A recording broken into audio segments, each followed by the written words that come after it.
सभी छोटे बड़े श्रोताओं को सुनीता भटनागर का प्यार भरा नमस्कार। ऑडियो स्टोरीज के हमारे चैनल कहानी जगत में आप सभी का स्वागत है। हिंदी कहानियों की श्रृंखला में आइए आज सुनते हैं चित्रा मुदगल जी द्वारा रचित कहानी आंगन की चिड़िया। कुइया की थिर जल से टकराई कलसी सा भकभकाया जी डूबने को हो रहा। भक भक भक। कार्तिक पूर्णिमा का नहान अभी शेष है, मगर उतरती दोपहरी अचानक अरराते घटाटोप से संवलाई कसैली मनहूसियत छींटती दबे पांव घर में दाखिल हो चुकी है। ऋतुएं भी छुट्टा छोर सी जब चाहें भेष बदल लेती हैं कि आंखें आसमान से टिकाकर उनकी नब्ज ढूंढते रहो। ऐसे रंग बदलते महीने उन्होंने पहले तो ना देखे थे। बिजली का बिल भरने जाना था, सो यही कहकर घर से गए हैं पाठक जी कि वापसी में नया बाजार मोहरकर की गली में मेजर अवताड़े के घर से होते हुए आएंगे। 2-4 बाजी उनके संग जमाएंगे ब्रिज की। कैंटीन से सामान मंगाने वाली लिस्ट जो बनाई है उन्होंने, उसे भी मेजर साहब को पकड़ाते आएंगे। कैंटीन में जरूरत की चीजें किफायती दामों में मिल जाती हैं। अवकाश प्राप्ति के साथ ये सब भी सोचना पड़ रहा है। वैसे छठा पे कमीशन आ रहा है, लागू होते ही हाथ सिकोड़ने से खासी राहत मिलेगी। बहुत उत्साह से भरे हुए हैं पाठक जी, गुणा भाग में लगे रहते हैं। जब से लागू होगा पिछले बकाये की तगड़ी रकम हाथ आएगी। दीवू के ब्याह लगुन की चिंता से मुक्त हैं। पाठक जी के घर से निकलते ही दीवू यानी उनकी दिव्या का फोन आया था गुड़गांव से। स्वर उलझन में डूबा हुआ सा महसूस हुआ और बोल असमंजस से घिरे हुए। कह रही थी कि जिन 3 लड़कियों के साथ वह साझे का फ्लैट लेकर रह रही है, उनके साथ अब उसका निबाह संभव नहीं। देखा नहीं था उन्होंने आने पर उन कामचोरों को। कल रात तो हद ही कर दी शांभवी ने। मैं क्यों उसके एस्ट्रे से सिगरेट के टोटे और राख झाड़ती फिरूं? क्यों सहूं उसकी जातियां? क्यों झेलूं उसके ऐब? 6,000 अपने हिस्से का दे रही हूं हर महीने। 10,000 और मिलाकर अपना घर अलग ना ले लूं? सुर के उखड़ेपन ने उन्हें सतर्क किया। दबी जुबान से उन्होंने अपनी असहमति दर्ज करवाई। अकेले रहने और 3 के संग साथ रहने में फर्क है दीवू। रही ऐब की बात तो सुन लो। जब 4 जने मिलकर रहते हैं ना, तो उन्हें एक दूसरे के छोटे मोटे ऐब झेलने ही पड़ते हैं। हमने भी झेले हैं। जब मैं इलाहाबाद में पढ़ रही थी और हॉस्टल में रह रही थी, तो मेरी रूम पार्टनर थी बानी को पान खाने का शौक था। पान और पनडिब्बे भर का ही शौक होता तब भी गनीमत थी। 120 नंबर तमाकू के ऊपर लगाती थी राज रतन किमाम। सिरधना से लेकर ओढ़ने वाली चादरों तक में किमाम गमकता रहता। मैं परेशान। हफ्तों अगरबत्ती के पैकेट फूंक डाले थे। कमरा बदलवाने की धमकी दी। हाँ, पढ़ाई में अव्वल थी बानी। तुम और कर ही क्या सकती थी माँ? बाहर किराए का मकान लेकर रहना तुम्हारे लिए संभव नहीं था। नाना जी की तो हैसियत ही नहीं थी। सनाका खा गई। ये कैसी भाषा बोल रही हो तुम? रात वह चुड़ैल मेरे बिस्तर में घुस आई। घुसने की कोशिश तो उसने पहले भी की थी। फोन काट दिया गया। अकबकाई सी वह कुछ समझ नहीं पाई। कुछ देर तक उसके फोन के दोबारा आने का इंतजार करती रही। रोज वही फोन करती है। कट जाने के बाद या काट दिए जाने के बाद भी वही दोबारा मिलाती है। कह रखा है उसने, दफ्तर ने उसे मोबाइल दे रखा है। इतनी हिम्मत कैसे कर सकती है शांभवी? जब तक आंटी हैं घर में बाजार से मछली नहीं आएगी। बंगाली लड़की के लिए मछली और भात के बिना खाना खा पाना संभव ही नहीं है। उन्होंने समझाने की कोशिश की थी शांभवी को। वे लोग निश्चय ही घोर शाकाहारी हैं खान पान में, मगर कोई उनके साथ बैठकर जो चाहे सो खाए, उन्हें कोई आपत्ति नहीं है। सिगरेट भी शांभवी को कभी अपने सामने पीते हुए नहीं देखा था। अलबत्ता एस्ट्रे बहुत खूबसूरत सी उसके कमरे में रखी हुई अवश्य देखी थी उन्होंने। तब यही महसूस किया था, घर की टूटन से छीजी हुई बच्ची है। महानगर का अकेलापन कब कौन सा रूप धरकर लत सा चिपक जाएगा, कहना मुश्किल है। रही बात दीवू की, तो उनकी और पाठक जी की निरंतर यही कोशिश बनी हुई है कि वह दोनों अपनी इकलौती संतान को ग्वालियर और दिल्ली की दूरी कभी महसूस ना होने दें। IMT गाजियाबाद में MBA कर रही थी, तब भी उनकी भाग दौड़ बदस्तूर जारी थी। मायके और ससुराल वालों ने यहाँ तक चेतावनी दे डाली थी, बच्ची को अकेले दिल्ली काहे भेज रहे हो? नौकरी वहीं करवानी है तो यहाँ की रिहाइश छोड़कर दिल्ली ही मकान क्यों नहीं खरीद लेते? अनिरुद्ध तो अब रहा नहीं। किस किस से तर्क वितर्क करते और बताते कि बेटे के लिए बुने गए सपने भी अब बच्ची की उठान में सलमे से टक गए हैं। वैसे भी वे लोग जीवन भर दीवू के संग चिपके रहने से तो रहे। ग्वालियर क्यों छोड़े? 4 कदम है बाजार और अटारी के मुंडे लांग भर भरे हैं अपने। गुहार लगाओ कि मर मरा के दहरी पर सब हाजिर। पलटकर फोन नहीं आया दीवू का तो उन्होंने स्वयं फोन कर लेना मुनासिब समझा। टेका पाने के लिए अंदर सा दीवाल टटोल रहा है मन। हाँ माँ बोलो, व्यस्त भाव ने टोह दी। घिरी हुई है शायद दीवू। उन्हें कौन लंबी बात करनी है? सीख से उठा कनखजूरे को उनकी ओर उसने ही तो उछाला है। सुन, तूने जो कहा गलतफहमी भी तो हो सकती है तेरी। गलतफहमी? मन सहेली के संग गलबैयां डाल के सोया नहीं जा सकता क्या? उनकी नादानी पर तरस खाती चप्प सी ध्वनि उनके कान में सरकी। छोड़ो माँ, अब इतनी भी नादान नहीं हूं मैं कि मकसद न भांप सकूं। 36 साल पुराना है उनके निवाड़ के पलंग का गद्दा। ब्याह के समय धुनकवा के भरवाया गया था। रुई गठिया रही है, धुनकवाना जरूरी है। कब से टल रहा है मामला? खोल के लिए मोटा पटरी वाला कपड़ा खरीदना होगा, तभी तो धुनकवाया जा सकेगा गद्दा। उनकी तरफ कुछ अधिक ही पठारी हो रहा है। पीठ में दर्द उठने लगता है। वैसे गद्दा इतना भी बुरा नहीं है जितना अभी चुभ रहा है। कल दोपहर चैन की नींद सोई हैं इसी गद्दे पर। उठी बिस्तर पर से और बिजली का स्विच ऑन कर दिया। अंधेरा रात के अलावा बर्दाश्त नहीं है उन्हें। बाहर बरामदे में आकर खड़ी हो गई। कहीं बूंदाबांदी शुरू ना हो जाए, आसार तो कब से डराए हुए हैं। भीतर मुड़ने को हुई मगर अगले ही पल पलटकर रेलिंग से आ टिकी। रेलिंग हिलाने से हिलती है, ठोका ठोकी से दुरुस्त नहीं होने वाली। नए सिरे से उखड़वा कर लगवानी होगी। अभी इधर ही ढीली हो आई है। अनिरुद्ध और दीवू छुटपन में इसी पर घुड़सवारी किया करते थे। चलो कुलच्छनों से दूर है दीवू, अपने को सुनाया उन्होंने। उनके बेचैन होने से क्या होगा? अपनी परेशानियों का समाधान बच्चे अब स्वयं खोजने लगे हैं। समझना तो बड़ों को है। जरूरत ना होते हुए भी अपनी परेशानियों का गुणा भाग क्यों करते रहते हैं? अनमनाहट को घोंटना होगा। आएंगे जब पाठक जी, वह अपने लिए तो चाय चढ़ा ही दें। बुरी आदत है पाठक जी की, मोबाइल जेब में रखने के लिए तैयार नहीं होते। दीवू ने जबरन खरीदवा दिया है तब भी वही पर्स में डाले घूमती हैं। भरोसा नहीं पाठक जी का, आते ही पकौड़ों की फरमाइश न कर दें। घिरे कसैले मौसम में उन्हें अक्सर पकौड़ों की सूझती है। बाप के दाहिने है दीवू, पकौड़ों की शौकीन। शिकायत करती है, दिल्ली में बेसन फेंटने की जहमत नहीं उठाते लोग, सोडा डालकर पकौड़े तल लेते हैं। उसे फिटे बेसन के पकौड़े पसंद हैं। दिल्ली में भी घटाटोप छाया हुआ होगा क्या? 1.5 महीने बाद दीवू ने उन्हें मोबाइल पर सूचित किया। उसी कॉलोनी से लगी दूसरी कॉलोनी में उसने 2 शयन कक्षों वाला एक छोटा सा फ्लैट किराए पर ले लिया है। अग्रिम दे चुकी है वह। किराए की रकम 18,000 प्रतिमाह सुनकर उनके मुंह के बोल चुप गए। महीने भर पहले उसने इत्तिला दी थी उन्हें कि उसने पुराने मकान मालिक को सूचित कर दिया है कि वह इस व्यवस्था में रहने की इच्छुक नहीं है। अब चौथी लड़की बतौर किराएदार वह चाहें तो स्वयं तलाश लें या उन तीनों के जिम्मे छोड़ दें, वह जाने। परेशानी यह थी कि मकान उसे इफ्को चौक के आसपास ही चाहिए था। दफ्तर की गाड़ी सुबह वहीं से उसे लेती है और वापसी में ठीक उसी ठियां उतार देती है, 2 अन्य सहयोगियों के साथ। फिर उद्दंडता तो नहीं कि शांभवी ने? पूछे बिना नहीं रह पाई थी उससे। सबक सीखने से डर गई होगी। कैसा सबक? वही जो मैं सिखाती उसे।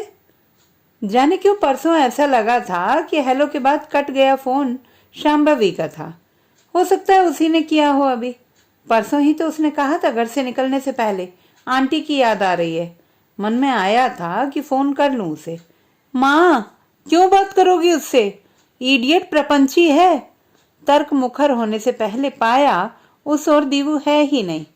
उसकी इस आदत से उन्हें तकलीफ पहुंचती है। किसी के सामने आने पर फोन बंद कर देना और उसकी ना सुनना और बात है, किंतु अपनी टिप्पणी के विरुद्ध तर्कों का सामना करने से मुंह मोड़ना उद्दंडता। उद्दंडता कैसी? पाठक जी सुनकर हंस पड़े थे, कन्नी काटने वाली हंसी। सयानी हो गई है बच्ची, सीखों के पुलिंदे पकड़ाना बंद करो। शांभवी को प्रपंची कह रही है तो लगी होगी उसे प्रपंची। मुझे तो नहीं लगी, तब नहीं रही होगी, अब हो गई होगी। खींच हो आई उन्हें, समझ नहीं रहे। स्वर उग्र हो आया। 4 बच्चों की माँ तक दिल्ली में अकेले घर से निकलने में डरती है, ऊपर से ये जिद्दन मानने को तैयार नहीं है। साथ नहीं रहना उन लड़कियों के तो ना रहे, पेइंग गेस्ट होकर रह ले किसी भले के घर। नहीं झेलना होगा उसे औरों को, उसकी मर्जी। उसका सोचना गलत भी नहीं लग रहा कि हम लोग आते जाते रहेंगे उसके पास। वह तो अब भी आते जाते रहते हैं, अब और तब में फर्क होगा ना। तब हम जब तक जी चाहे बेटी के पास रह सकते हैं। उन्हें याद आया, MBA पास करते ही हॉस्टल से सामान उठाया नहीं था कि सूचना मिली कि एक अमेरिकन सॉफ्टवेयर कंपनी में दीवू की 3.5 लाख रुपए सालाना की नौकरी लग गई है। हालांकि साल भर का प्रोबेशन पीरियड है। पाठक जी के तो पर लग गए।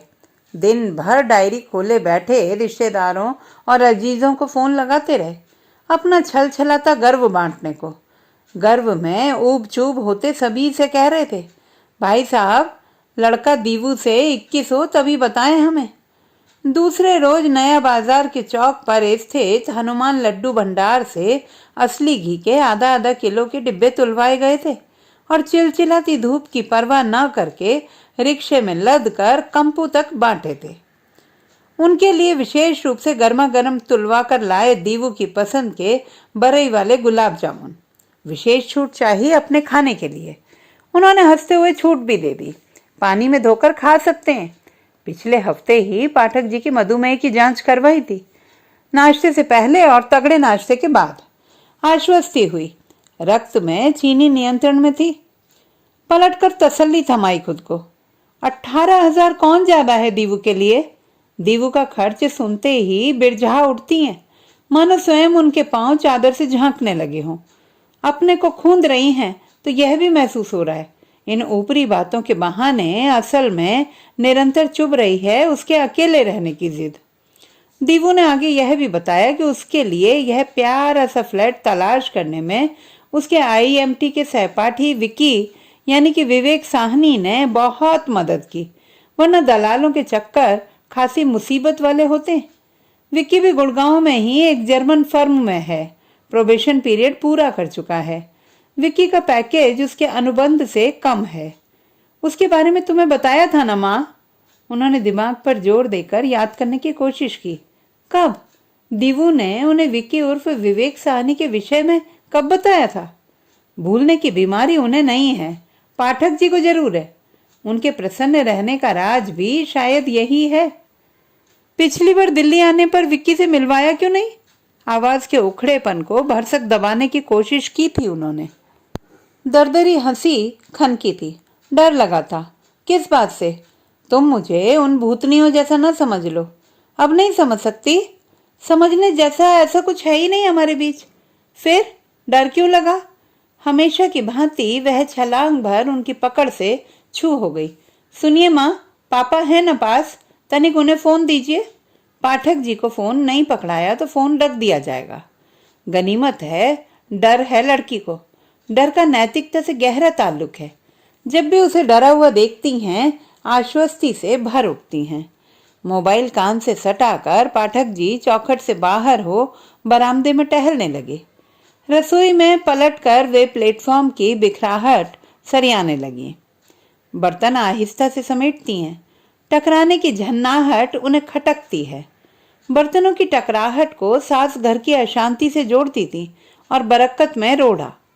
काम निपटाते हाथ उलझे हुए जरूर हैं, मगर भीतर चंबल का बीहड़ भाएं भाएं करता उग आया।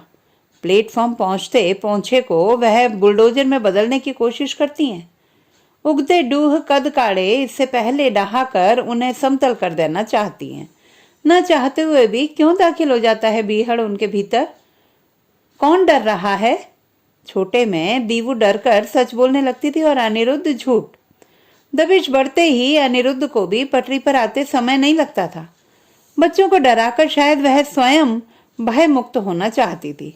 डर उन्हें अनावश्यक भी तो डराता रहता है, बोरैया सा, या उनके भीतर भिनकता भूम।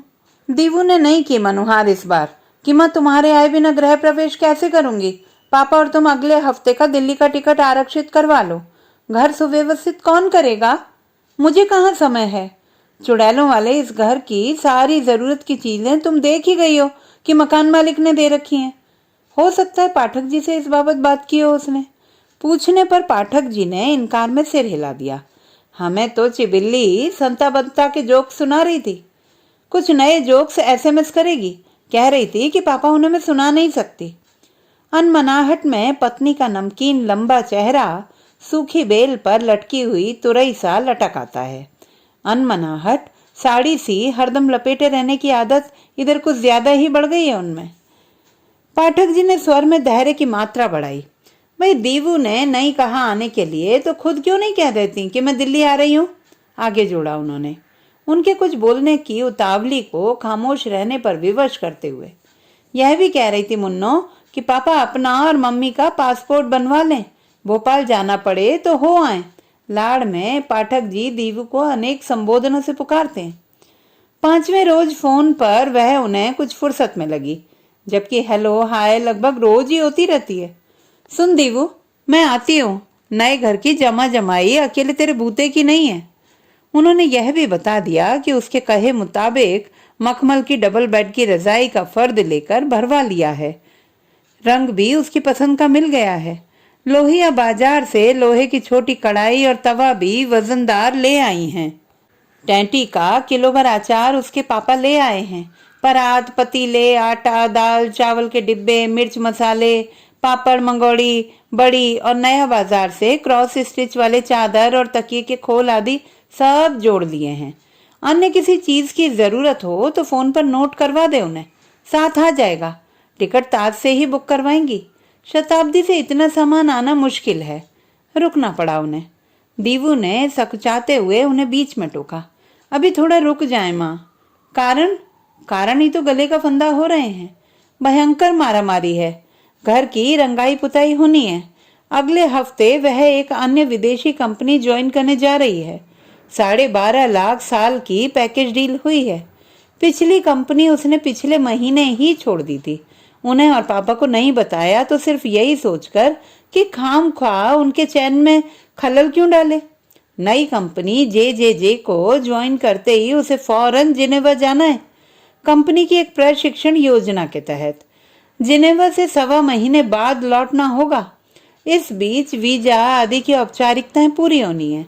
आने की कोशिश होगी उसकी ग्वालियर, लेकिन गुंजाइश निकलती दिख नहीं रही है। उसके जिनेवा से लौट आने पर ही वे दिल्ली आने का कार्यक्रम बनाए। संभव है तब तक लोन आदि का प्रबंध करके वह अपनी गाड़ी खरीद ले। गाड़ी के बिना दिल्ली में आवाजाही कठिन है। गाड़ी चलाना सीख रही है। बकायदा ड्राइविंग स्कूल ज्वाइन किया हुआ है उसने। पापा से जिक्र ना करें, उन्हें चौंका देना चाहती है स्टेशन से घर ले जाकर। उन लोगों की कमी उठते बैठते निरंतर महसूस हो रही है। छोटा शहर अकेला नहीं करता, बड़ा निगल लेता है। कल रात उनकी और पापा की इतनी जोर से याद आई कि उनकी गोद में हुड़क कर मचल जाना चाहती थी। जिनेवा जाने से पहले फोन करके उनका आशीर्वाद लेगी। एयरपोर्ट से उन्हें फोन करेगी। अब उससे यह ना कहने लगे कि वह ग्वालियर से उसके रास्ते के लिए खस्ता बनाकर भेज रही हैं। कोई आने वाला ना मिला तो कुरियर से सुरक्षित भिजवाने का जतन करेंगी। माँ, क्यों याद आ रही हो इस वक्त इतनी ज्यादा? सुनते ही भड़बड़ाया मन आंखों में उमड़ आया। हास्यास्पद लगने वाले उसके पापा के तमाम संबोधन उसे पुकारने को, पिघलने को बेचैन हो आए उनके होंठों पर।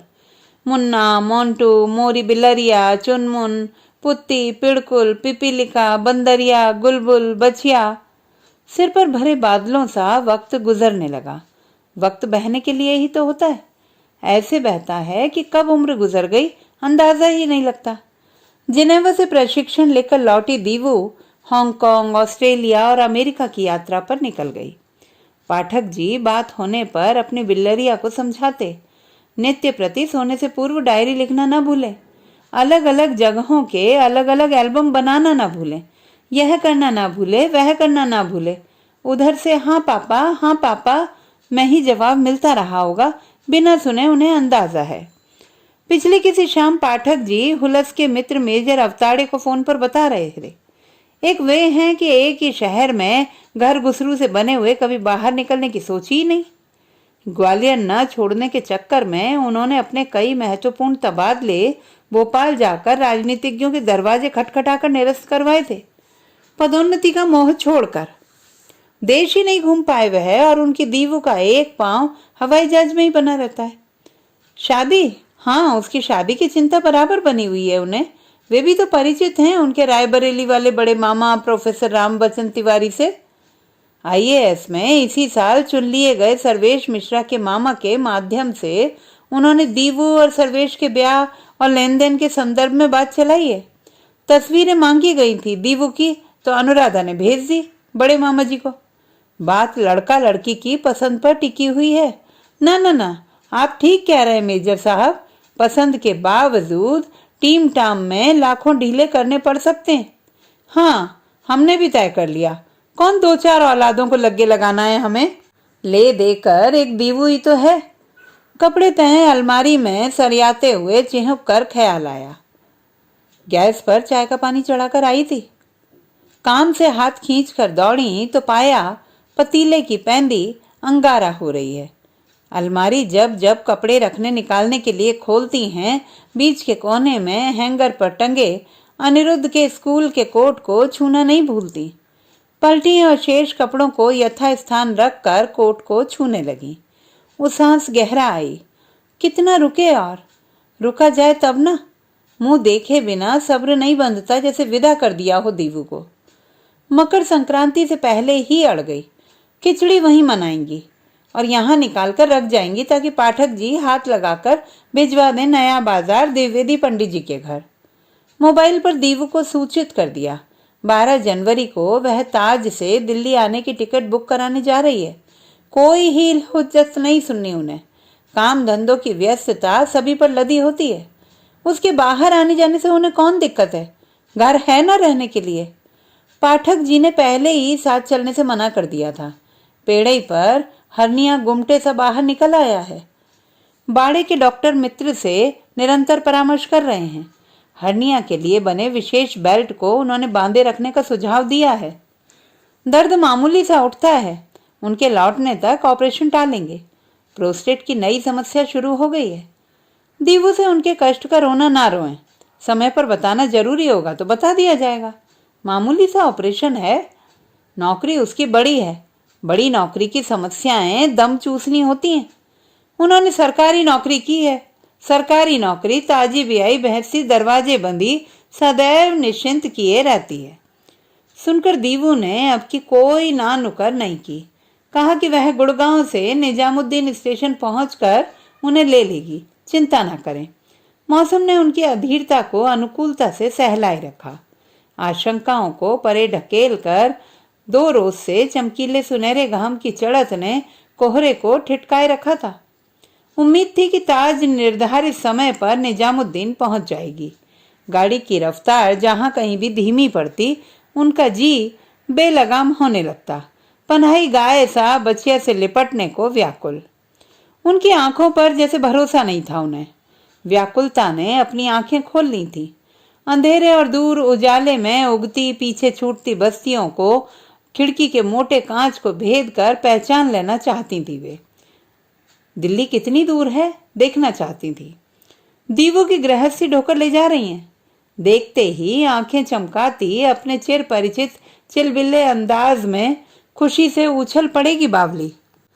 उसकी खुशी बाड़ें तोड़ती है तो वह आसमान में उड़ते गुब्बारे सी उड़ने लगती है, और उसके पांवों को हथेलियों से कसकर वह भी उसके संग उड़ान भरने लगती है। उड़ाने कल रात भी भरी थी उन्होंने। पिछले 10 वर्षों से वह पाठक जी को मनाने की कोशिश कर रही हैं कि अन्य व्यावहारिकता छोड़ दें, वे तनिक दुनियादार हो जाएं। मगर बात उठाते ही उनकी वही पुरानी तोता रटंत शुरू हो जाती है। कोई कमी है हम लोगों को? ग्वालियर जैसी ऐतिहासिक नगरी में अपनी छत के नीचे बैठे हुए हैं, गुजारे को खासी पेंशन है। खांसी इसीलिए कि हमारे खर्च ही क्या हैं। हारी बीमारी के लिए सीजीएचएस की सुविधा मामूली नहीं है।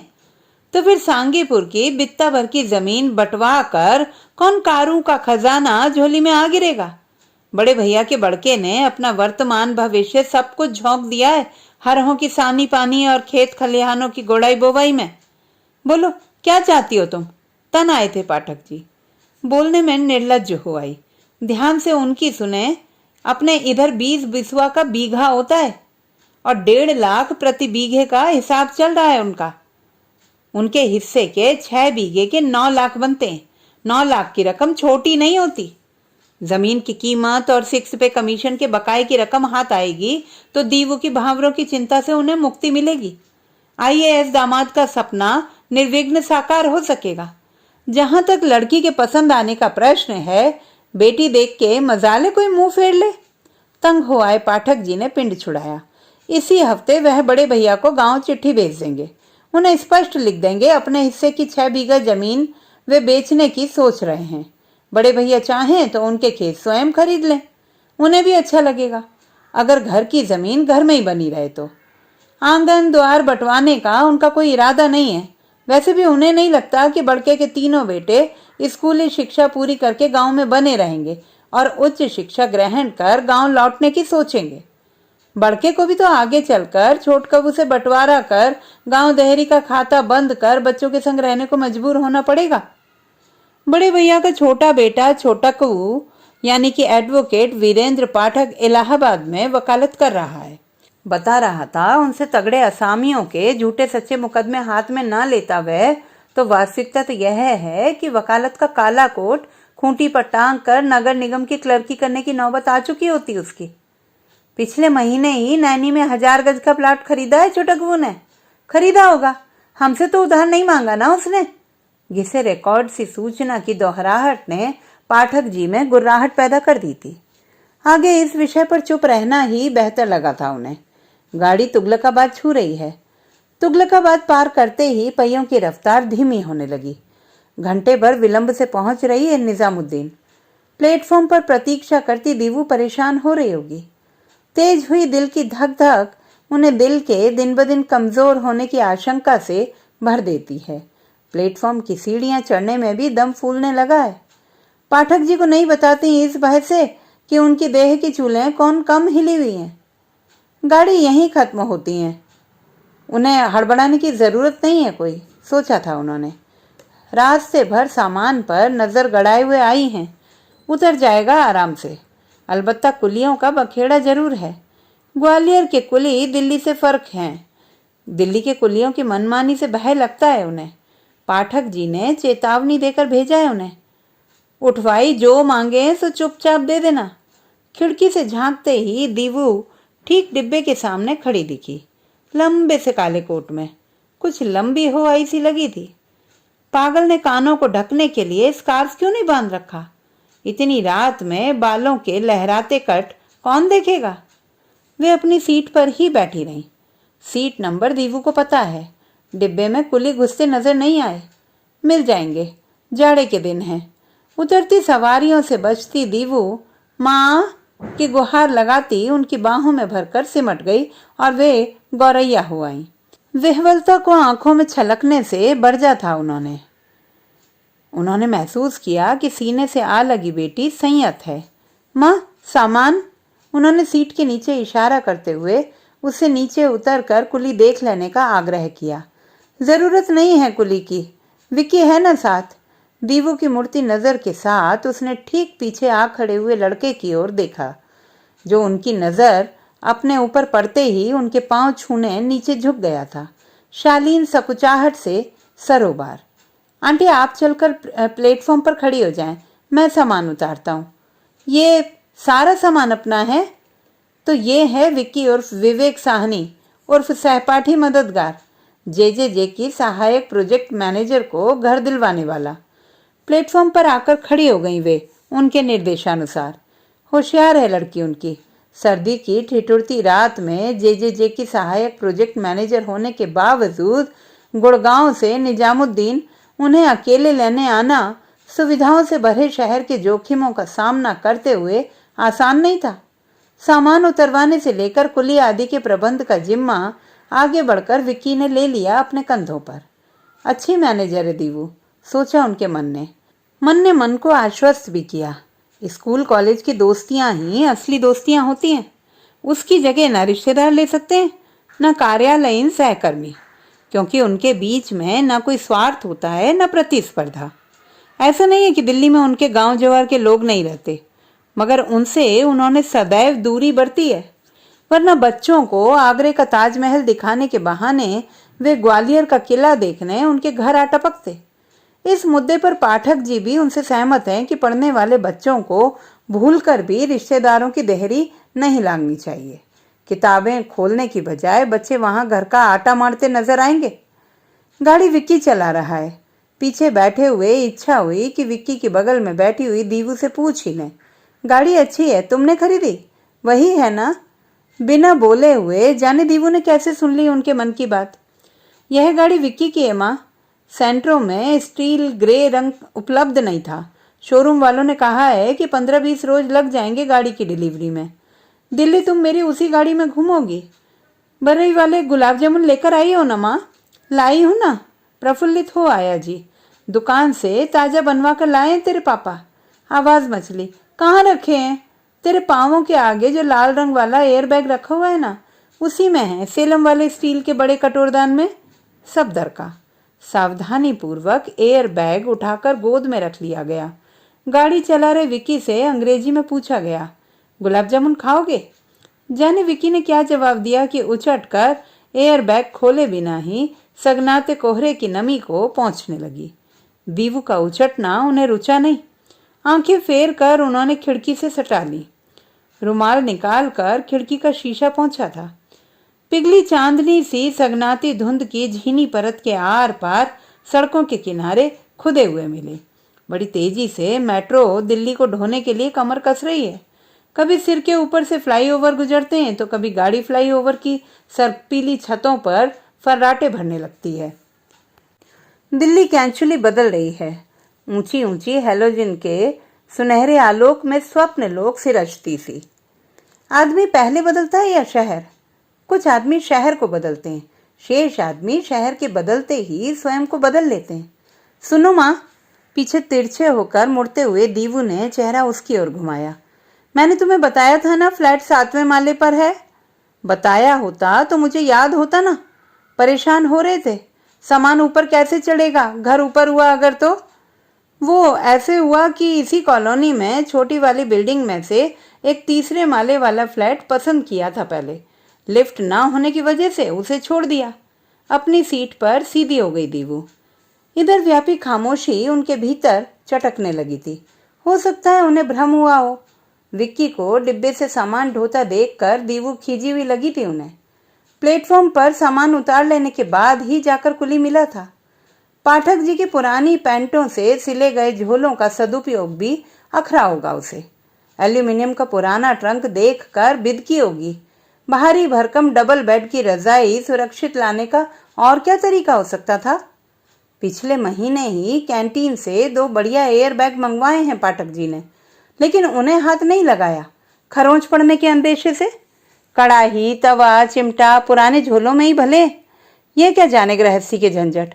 घर ले लेने भर से घर बस नहीं जाता। वे तो अपने संग नींबू निचोड़ने की नींबूदानी तक लेकर आई हैं। कब किस चीज की जरूरत आने लगे कौन जाने। उसके ब्याह के लिए उसके पैदा होते ही चीज वस्तु जोड़ने संजोने लगी थी। उन्हें तो अपनी 38 साल पुरानी गृहस्थी में भी लगता रहा कि वे अब तक अपनी बैठक को उस तरह नहीं सजा पाई जिस तरह सजाना चाह रही थी। बस आ गए माँ, वह रहा सामने इफ्को चौक। हम यहीं से मुड़ेंगे। मालूम है पिछली बार यहीं किसी मॉल में ले गई थी। इफ्को चौक से गाड़ी बाएं मुड़ गई। पहुंच भी गए। रास्ते भर दोनों अंग्रेजी में लगातार बतियाते रहे हैं। इलाहाबाद विश्वविद्यालय से उन्होंने भी अंग्रेजी में एमए किया है, मगर एक बात उनके पल्ले नहीं पड़ी। पढ़ती कैसे? खुसुर पुसुर गलबैयां डाले कानों को ही समझ में आती हैं। कॉलोनी बड़ी शानदार लगी उन्हें। सजावटी पेड़ पौधों से सजे धजे गुलमोहर अभी कद काढ़ रहे हैं। 2-4 वर्षों के भीतर ही रिहाइश के लिए तैयार हुई लगती है। दीवू ने घर का लैच खोला, ठिठक गई दरवाजे पर। दोनों ओर क्रिसमस ट्री के 2 गमले रखे हुए थे और चौखट के ऊपर लटक रहा था कच्छी तोरण। यहाँ कैसे आया?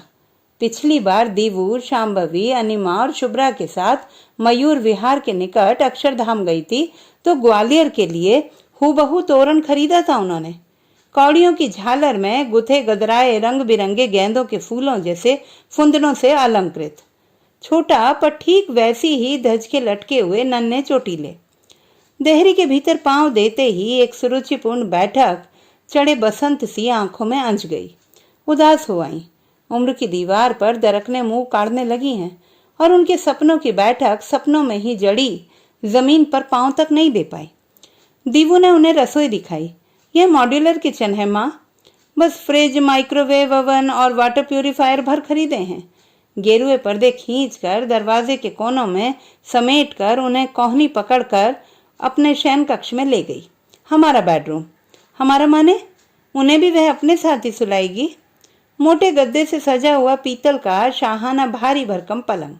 पाठक जी के साथ मुंबई के जुहू होटल में एक बार ऐसे ही शाहाना पलंग पर सोने की कोशिश में रात भर पलक नहीं झपक सकी थी। उनके चेहरे पर नजर टिकाए दीवू ने उनके गालों को हल्के से छुआ। माँ, अचकचाई। बहुत कलात्मक है, बहुत सुंदर। मैं तेरे लिए धानी रंग पर कत्थई फूलों वाली मखमल की डबल बेड की बहुत प्यारी सी रजाई भरवा कर लाई हूँ। अभी निकाल कर लाई। उमक कर वे मुड़ी। रुई की? रुई की? कौन ओढ़ेगा रुई की रजाई माँ?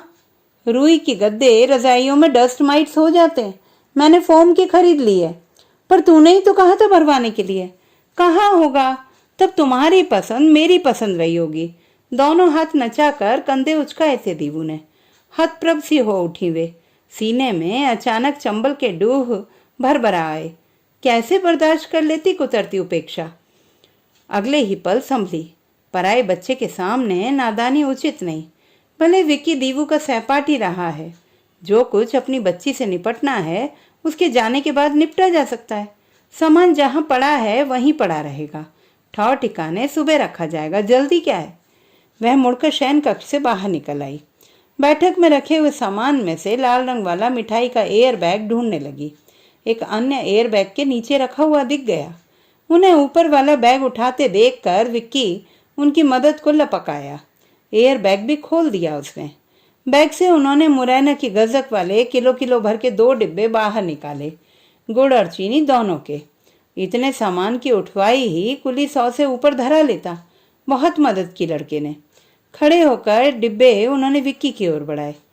1 से ऊपर हो रहा है बेटा, अब तुम घर के लिए निकल लो। घर वाले परेशान हो रहे होंगे तुम्हारे लिए। तभी सकुचाए से ठिठके खड़े विक्की के हाथों से गजक के दोनों डिब्बे अपने हाथ में लेते हुए दीवू ने तनिक विनीत हो आए स्वर में उन्हें संबोधित किया। माँ, मैं तुम्हें और पापा को बताने की अब तक हिम्मत नहीं संजो पाई। कई बार कोशिश की, मगर सच तो यह है कि इतने बड़े शहर में अकेले रहना मुश्किल है किसी भी लड़की के लिए। हमने और विक्की ने बिना फेरों के साथ रहने का निश्चय किया है। हम इस इंतजार में थे। अब तुम आ गई हो तो हमारे संबंधों पर स्वीकृति की मोहर लग जाएगी। वह डहती सी पास वाले सोफे के हत्थे से टिककर सोफे में निढाल होकर धंस गई। आइए माँ, मैं आपको बगल वाला कमरा दिखा दूं। आपका दीवान वहीं बिछा हुआ है। पहले कुछ खाएंगी? बड़ी कठिनाई से अपने स्वर को बटोर कर होंठों तक खींचा। रास्ते में दवा खानी थी। 7 लाई कचौड़ियों में से एक निकालकर खा ली थी। कुछ अबोले पल उनके निकट अनमयस्क से ठिठके हुए से खड़े रहे, उन्हें उनका कमरा दिखाने के लिए। फिर शायद उन्हें भी महसूस हुआ होगा उन्हें उनकी मनह स्थिति में ही इस जटिल समय में छोड़ देना मुनासिब होगा। उनके कमरे का दरवाज़ा उनसे ज़्यादा दूर नहीं है। उनके बेडरूम का दरवाज़ा बंद होते ही उनकी नींद भी वहीं बंद हो गई। तो दोस्तों, ये थी हमारी आज की कहानी। आपको कैसी लगी कमेंट बॉक्स में लिखना ना भूलें।